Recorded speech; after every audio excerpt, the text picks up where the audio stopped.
Japanese Americans faced harsh discrimination in America following Pearl Harbor during World War II. Both Issei, who were Japanese immigrants and Japanese aliens, and Nisei, who were native-born American citizens from Japanese descent, who were also just Japanese Americans, faced discrimination in America.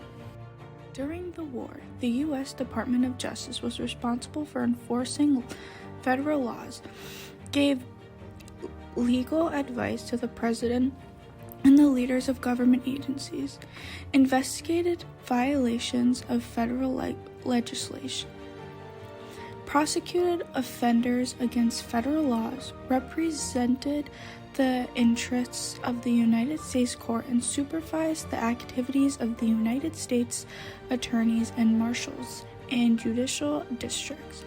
A war division was established in the Department of Justice in 1942. The War Department was greatly concerned with preserving internal security, protecting civil rights, and maintaining the laws and order necessary in order to join the war. In February 1942, FDR issued Executive Order 9066, designating certain areas as war sites from which anyone might be removed for any reason. By September, the government evacuated more than 100,000 Japanese Americans from the West Coast. Japanese immigrants and Japanese Americans who were forced to seek their protest at a loss and allowed to take any necessary items with them to their new home. The issue was ordered because of the Pearl Harbor attack. The attack on Pearl Harbor occurred on December 7, 1941. Japan launched a surprise attack in Hawaii by bombing the U.S. naval base at Pearl Harbor on Ford Island in Hawaii. The attack took place by air and destroyed nearly all of the ammunition, planes, and ships that belonged to the Americans. They attacked because the Japanese planned to destroy the U.S. Pacific Fleet, which would allow the Japanese to remain in control of the Pacific Ocean. I'm so honored to be with all of you today. Thank you. Yeah, let me introduce these distinguished gentlemen. My immediate left is Eddie Young, Ian Burney, and Dick Girocco. So how did you guys feel when you saw all the planes flying overhead or the ships on fire? Like, how did that stick with you? I was 6.5 and had just started first grade. And I was out playing in the yard that Sunday morning, and I saw some airplanes, and we had never seen an airplane where we lived.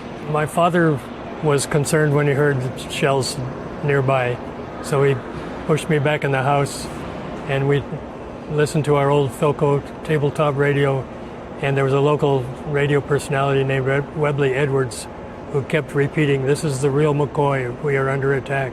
This is the real McCoy."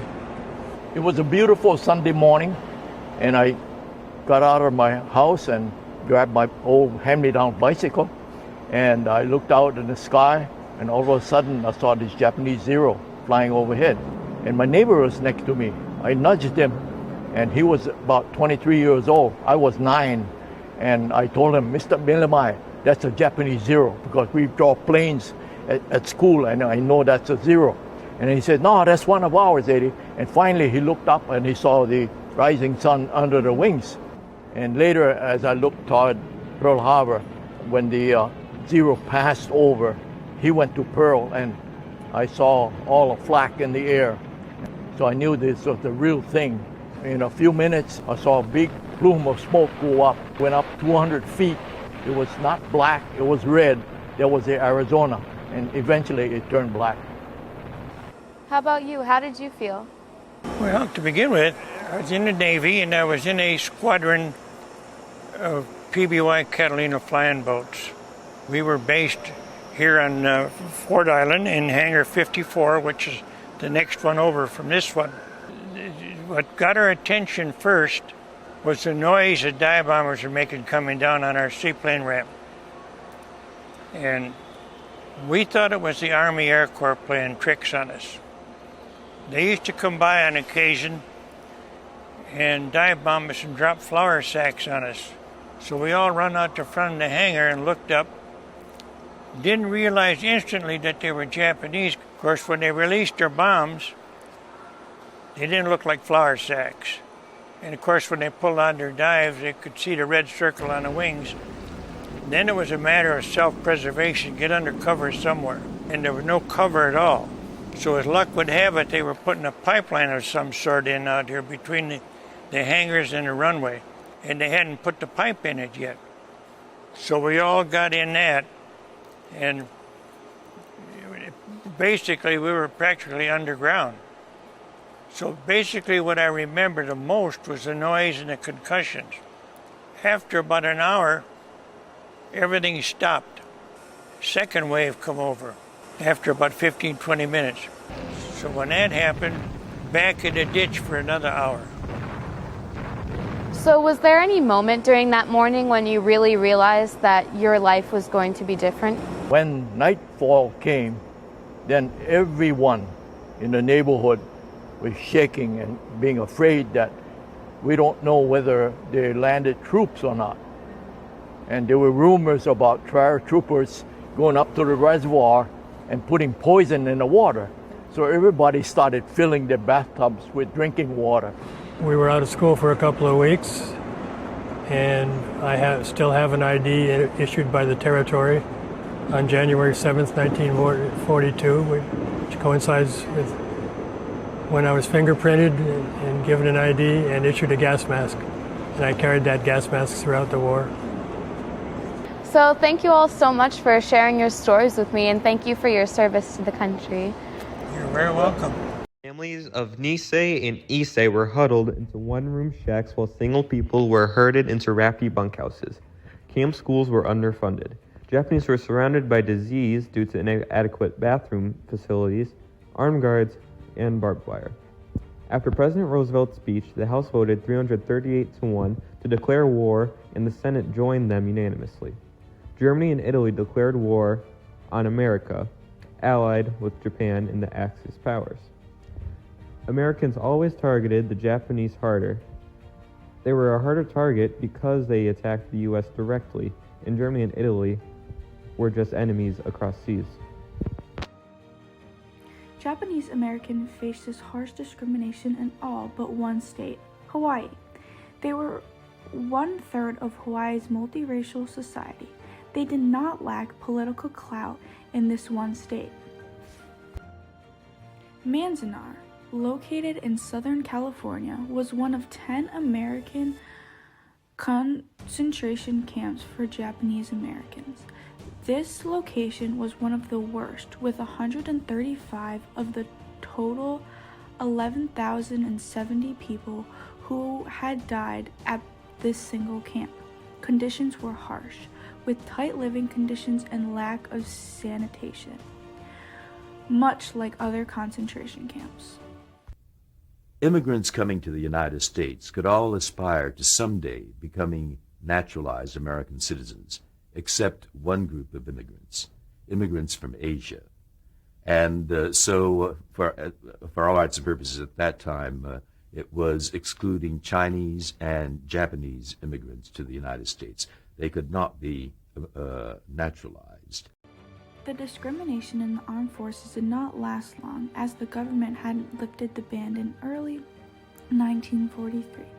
Despite the conditions and being known for being inherently disloyal, the all-Nisei 442nd Regimental Combat Team fought in the Italian campaign and became the most decorated military unit in American history. This helped counter the notion that Japanese Americans were not loyal citizens. When the war broke out, young Japanese American men and women rushed to their local recruitment boards to volunteer to serve in the U.S. Army. But because we looked like the enemy, and simply for that, we were rejected from service. Those that volunteered to serve were classified as 4C, which means enemy non-alien. Korematsu versus the United States was a court case that President Roosevelt ordered that certain people could be banned from war zones. The Army relocated Japanese Americans to internment camps. The issue of this war, it was racial profiling. Korematsu argued that he was denied equal protection under the law because he was Japanese American. The verdict that the court held was that the military order was justified for sectarian reasons. Justice Frank Murphy wrote that the internment falls into the ugly abyss of racism. Gerald Ford formally repealed Executive Order 9066 on February 16, 1976, 34 years after originally being put in place. 12 years after Executive Order 9066 was lifted, the Civil Liberties Act of 1988 was passed, entailing that any survivor of the internment camps would receive $20,000 and a formal presidential apology for all the hardships, racism, and discrimination they had gone through over those long years.